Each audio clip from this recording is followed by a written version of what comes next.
Alam niyo po ba na pwede pa rin tayong maging masaya, payapa at epektibo kahit may mga problema tayo? Yes. Kung tayo ay na kay Kristo, pwede pa rin tayong maging masaya, payapa at epektibo kahit may mga problema tayo kung tayo tunay na pinaghaharian ni Kristo. Normally, kapag may mga problema tayo, nalulungkot tayo, naguguluhan tayo, hindi natin alam kung anong gagawin, kung anong iisipin. And therefore, hindi rin tayo nagiging epektibo. Hindi natin magawa kung ano dapat nating gawin. Hindi natin mapahalagahan ang mga bagay at tao na dapat nating pahalagahan. Normally, so normal yan sa una. Pero pag nagtagal-tagal na at napako tayo sa sitwasyong yan, na lagi ka na lang nalulungkot, lagi ka na lang naguguluhan, lagi ka na lang ineffective sa iyong mga gawain. Ibang usapan yan. Sapagkat pwede tayong makapag-move on sa lahat ng yan sa tulong ng Panginoon kung ating gugustuhin lang. Yan po ang pinapakita sa atin ng halimbawa ni St. Paul sa ating unang pagbasa ngayon. Narinig po natin kung papaano niya ipinapakiusap sa pamamagitan ng kanyang sulat. Ito po ay sulat ni St. Paul kay Philemon para kay Onesimus. Ipinakikiusap ni San Pablo sa kanyang sulat kay Philemon si Onesimus. According sa tradisyon, si Onesimus ay isang alipin na pwedeng naging alipin ni Philemon at nakagawa ng mali kay Philemon.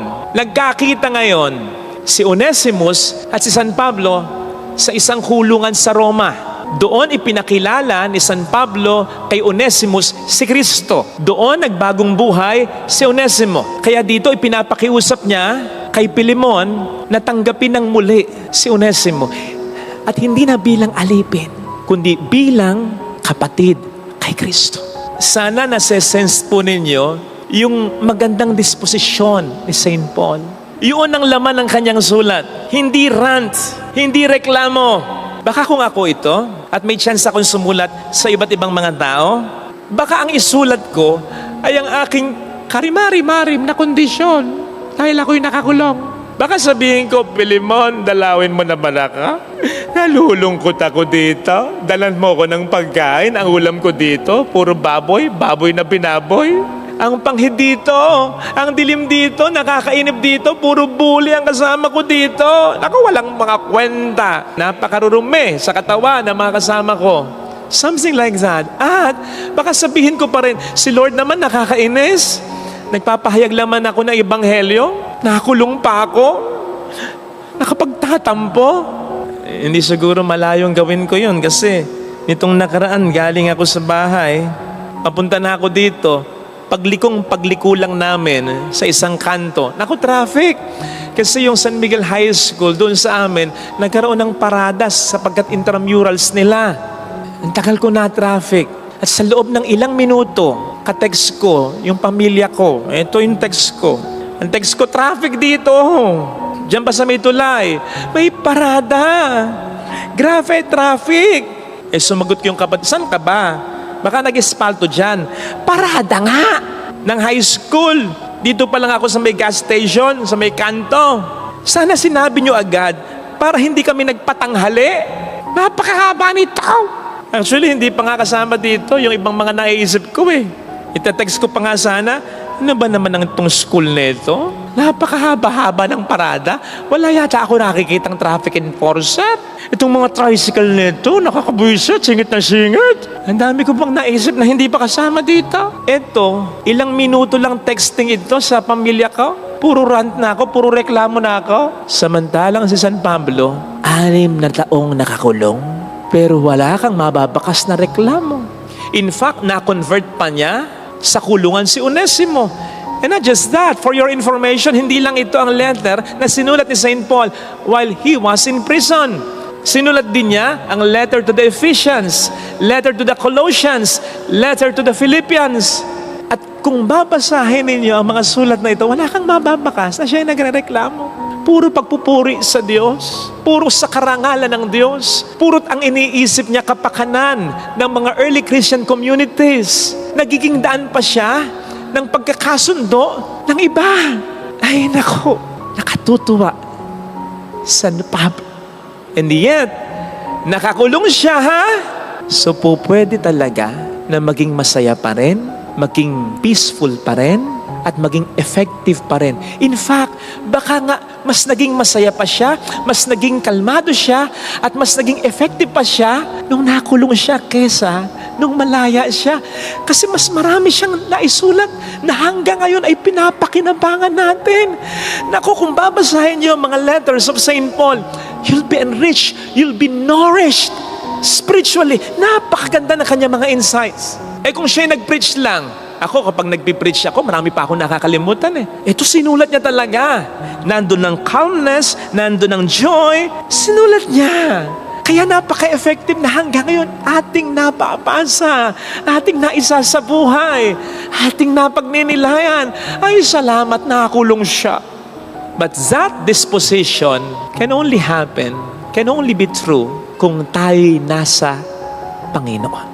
Ano ang sabi ni St. Paul dito kay Philemon, kay Pilimon? Ako ay nabilanggo dahil kay Kristo, dahil sa mabuting balita.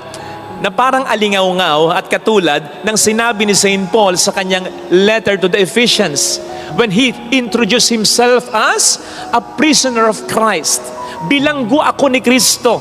Napaka-meaningful nun. Ang ibig sabihin nun, hindi ako bilanggo ng mga Hudyong galit na galit sa akin. Hindi ako bilanggo ng kahit sinong miyembro ng Sanhedrin o matatanda ng bayan. Ni hindi ako bilanggo ng mga Romanong nagbabantay ng kulungan ko. Ni hindi ako bilanggo ng kahit sinong Romano, Cesar o Poncio Pilato.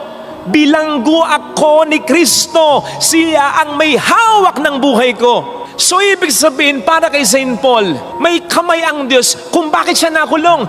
May permiso ang Diyos kung bakit siya nakulong. Para kay St. Paul, alam ng Diyos kung ano ang nangyayari sa kanya sa kulungan. Alam ng Diyos kung ano ang paghihirap niya sa kulungan. Alam ng Diyos kung hanggang kailan siya sa loob ng kulungan. At ang Diyos lamang ang makapagpapalaya sa kanya sapagkat maliwanag kay San Pablo, bilanggo siya ni Kristo, hindi ng mga Hudyo, hindi ng mga Romano. Ang may hawak ng susi ng kulungan niya ay si Kristo. And so Paul sees himself as someone living under the power, the sovereign will of God. And so everything that happens to him, whether good or bad, he sees it as part of God's plan for him and for the gospel, for the glory of God. Kaya nandun yung joy, nandun yung calmness, nandun yung pagiging effective despite the problems, despite the sufferings. At hindi siya natatakot na siya'y palayain at batuhin ng mga Hudyo hanggang sa mamatay, na siya'y palayain at pugutan ng kanyang ulo ng mga Romano, sapagkat para sa kanya, hindi mangyayari yon kung hindi loloobin ng Panginoon. At para sa kanya, kung mangyari man yon, tatanggapin niya ng buong puso, ng kalmado pa rin, ng masaya pa rin, at ng pupuri pa rin epektibo sa Panginoon. Sapagkat kung yun ang gusto ng Diyos, alam niyang yun ay makatutulong sa Kanya, sa kaligtasan niya, sa ikaluluwalhati ng Diyos, at sa ikaliligtas pa, ika-inspire pa ng maraming iba. Ay, paano hindi tayo magiging masaya at kalmado at epektibo sa kabila ng mga problema kung meron tayong disposisyon na ganito? Kung tayo pinaghaharian talaga ni Kristo. Kanina, nag-iisip ako ng magandang introduction eh. Sasabihin ko sana, alam niyo po ba na pwede pa rin tayong maging masaya, payapa at epektibo kahit problemado tayo? And I realize, hindi pwedeng gamitin yung problemado. Kasi pag sinabing problemado, ano ba gagawin ko? Problemado ako. Hindi ganon ang na kay Kristo. Kaya sinabi ko, pwede pa rin tayong maging masaya, kalmado at epektibo kahit may mga problema tayo. Sapagkat kahit may mga problema tayo, mananatili tayong masaya, epektibo at kalmado kung tayo'y na kay Kristo. Hindi tayo mamomroblema. Hindi tayo magiging mga problemadong mga tao. At yun ang susi. Yun ang sinasabi sa ating ebanghelyo. Ang sabi dito ni Kristo tungkol sa paghahari ng Diyos. Ang paghahari ng Diyos ay nasa puso ng taong nananalig sa Kanya. Ng taong nananalig sa kabutihan niya, sa kapangyarihan niya, sa kakayanan niya na mag-convert ng problem into blessing. O hindi ba't yun ang sinasabi sa Romans 8:28? All things work together for the good of those who love Him. Yun ang sinasabi sa Salmo, mapalad ang kinukupkop ng poong Diyos. Pag sinabing kinukupkup, inaalagaan, pinoprotektahan. Pag sinabing kinukupkup, ang buhay mo ay nasa kanyang mga kamay at makikita mo kung paano kikilos ang kanyang mga kamay sa iyong buhay. Poprotektahan ka niya sa mga problema na hindi mo kaya. Pero sa mga problemang kaya mo at makatutulong sa iyo, iaalaw niya yon, pero poprotektahan ka niya na hindi matalo ng problema. At bagkus ay magkaroon pa ng magandang epekto para sa iyo at sa mga tao sa paligid mo ang problema. Hence, kapag tayo problemado, alam na this, hindi naghahari sa puso natin si Kristo. Hindi tayo naniniwala na tayo mahal niya, na makapangyarihan siya, na mabait siya. Hindi tayo naniniwala na kaya niya tayong iligtas. Hindi tayo naniniwala na alam niya ang pinakamabubuti sa ating lahat.